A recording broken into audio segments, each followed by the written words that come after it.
Welcome to the Tony the Prophet channel for week 12. We had a very good week 11. I was 3-0-1. We had Buffalo minus 5.5. Allen had the 6 touchdowns. We won. I had Seattle plus 3.5. They almost kicked a long field goal to win.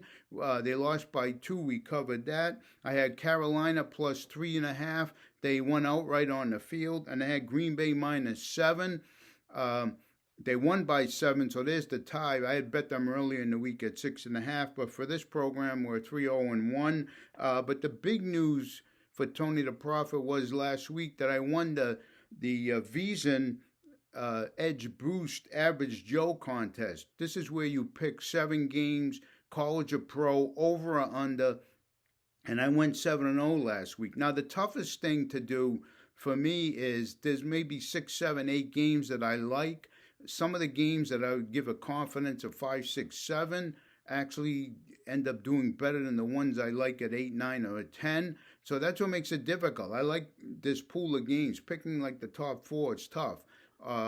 But anyways, here for the record, here's what they were. I had Bills minus 5.5, Panthers plus 3.5, Cowboys plus 3, Browns plus 7.5, Dolphins minus 2.5, Seahawks plus 3, and 49ers minus 3. So I won $500. If I had an Edge Boost account, I would have got 1,000. So I have one now. So anyways, try that out next week. Go to vsin.com. I think it's shut for this week. But anyways, I appreciate all the comments here. You know, I do this as a hobby. I put a lot of work into it, and I'm going to be wrong. I mean, there's things that happen against. I can't predict everything. So, you know, everybody says, oh, well, listen to this old fart, you know, just go against them in the picks. And again, I appreciate the comments. I got a tough skin. I could take it. But, you know, I just, you know, like I say, so it's the hardest thing in the world to try to predict NFL games with all the variables involved. So pros make a living going 55%, which is not great. So anyways, you know, so I can't make a few good picks. So let's get to this week. I like Detroit minus 12.5. I bet it early at 10.5. 12.5, under 2 touchdowns is still good. Jackson Dodd is out. That's why the line moved. And, you know, the whole key to the game is the run offense of Detroit versus the giant Swiss cheese run defense, okay? The rush D is 31st in the league, giving up 150 yards a game. How Shane Bowen hasn't been fired yet. The guy's a disgrace, and he can't stop Grandma and a Walker. I think I said that before. So you're going to have Gibbs and Montgomery could rush for 200 yards.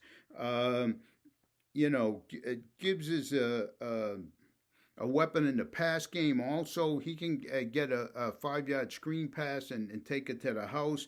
LaPalmer is out for the season. It's a big blow for Detroit, but you know, you're going to get a St. Brown game that this guy's going to have 15 targets and catch 10 of them and do very well. Campbell has been calling the plays the last 2 or 3 weeks. It's made a big difference for Jameson Williams.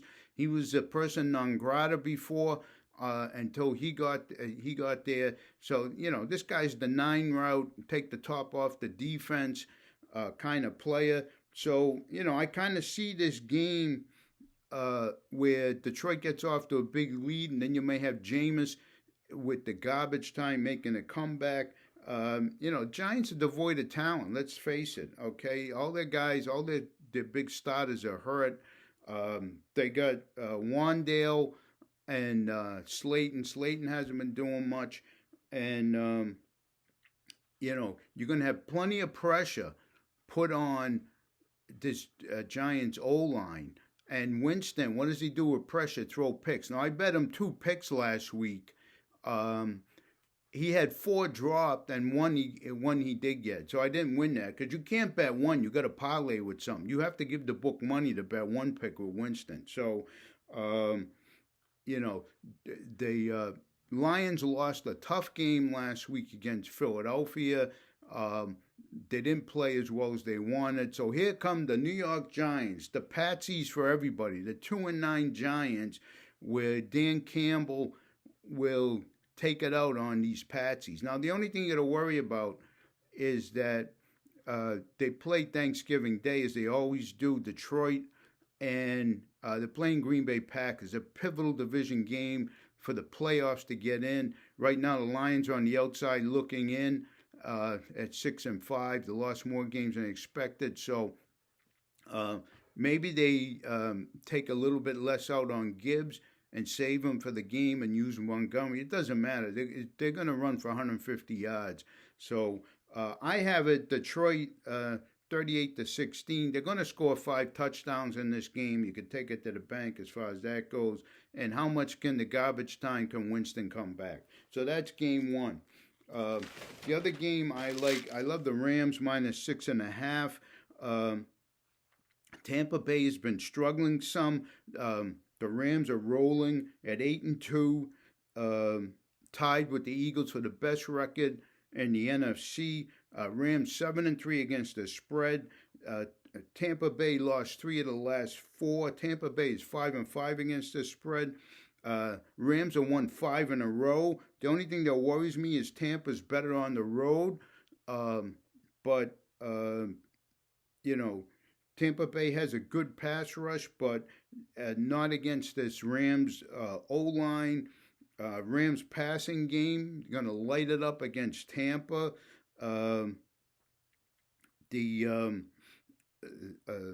Another Sean Tucker game for Tampa. They try to run the ball to stabilize the game, but Rams, I think offense is too much. They're 6th in scoring points at 27 plus a week. They're 6th in pass yards, 247 a game. They're 7th in yards per play, 5.79 yards. So they're getting 6 yards every time they touch the ball. Tampa Bay gives up 25 points a game, and they gave up 44 points last week. They're 27th against the pass, 242 yards a game. I picked up Stafford on one of my fantasy teams for the bye week, and I have Hurts. I'm seriously debating, even though Hurts has a decent matchup against that Dallas pass defense, which I admit has been getting a little bit better, but I don't know. Stafford may have a bigger game than Hurts. He hasn't been running as much. I got to analyze that, but the Rams don't turn it over. They don't beat themselves. They're number 2 in penalties. They don't give the ball away, and you got 2 teams. One that's hot. Tampa started off hot and they're kind of fading. I think Godwin comes back. It's not a big deal. I think the matchup player of the game is Orton. The Rams are a little more vulnerable to the tight end, but Rams too much firepower at home. They play better at home. They were playing well to begin with. Rams 35-20, and comfortably cover the touchdown. So the next game on the docket here, I had the wait a minute. I got a new notebook here. I'm a little screwed up. Bear with me. I had the Pats. I had my Pats. Sorry about that. Oh, this is embarrassing. Sorry. Okay, I got the Pats -7. Got it as low as -5.5 if the news Burrow was coming back. I don't think that matters. He's going to be rusty. You have the Cincinnati Bengals defense, which is on the edge of becoming the worst defense in the history of the NFL, along with some others. They're 32nd in points scored. They give up 33.4 points a game. They're 31st in passing yards. They give up 257 yards a game. They're 32nd in rush yards, 161 yards a game. Ramondre's coming back. Vrabel loves him. Henderson, I don't know. I think there's plenty to eat for both of them, but he may take a back seat to Ramondre. Ramondre certainly gets the goal line work, even though Henderson had like a 3-touchdown game the last game. They're 32nd on time on the field, almost 33 minutes a game. The defense, they're 31st in the number of plays given up 66 plays a game. And they're 32nd in yards per play. They give up 6.34 yards a play. So 6.5 yards a play every time the other team touches the ball. Chase is out for spitting. This is a big blow. Higgins will match up against Gonzalez. I'm worried about that. I have him in 3 fantasy teams with the buys. I'm going to play him. Opens it up for Yosivas. And whenever Chase isn't around the Higgins, who comes back from the dead? Mike Gesicki. I'm going to look at his yards over. They're probably like 28 or something, but and catches. Because Mike Gesicki, every time those guys are out last year, he comes back. He's coming back this week. But, it doesn't matter. Patriots, good and explosive plays. May is a great long ball thrower. Diggs will eat. He'll have a good game. Henry, the Cincinnati Bengals are the worst team against the tight end. Hunter Henry will have a big day. He scores a touchdown. Unfortunately, I'm playing in one of my leagues. I hope he doesn't, but I would even play that as it's probably like plus 175, 180. So even the book knows it's not in the 200s or above. I don't know who's going to take up the slack for the other players.